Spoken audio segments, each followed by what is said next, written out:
Inatasan ng Department of Education o DepEd ang mga paaralan sa buong bansa na magsagawa ng nationwide simultaneous drill para sa mga insidente ng active attack sa darating na August 25. Isasagawa ang drill alas 9 ng umaga bilang bahagi ng hakbang ng DepEd para mapalakas ang kahandaan ng mga mag-aaral, guro at school personnel sa harap ng posibleng mapanganib na sitwasyon. Layunin din ng aktibidad na masubukan ang kahandaan ng mga paaralan sa pagpapatupad ng mga protocol sa oras ng emergency, kabilang ang mga wastong paglikas at pakikipag-ugnayan sa mga kinaukulang otoridad.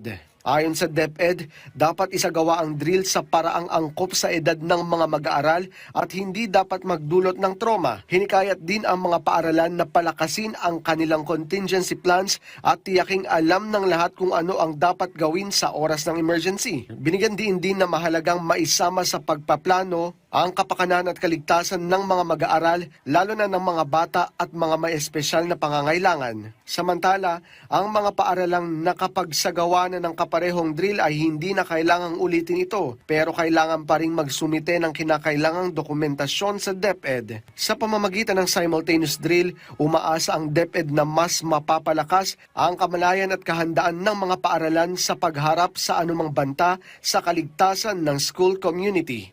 Floyd Brenz para sa Bayan.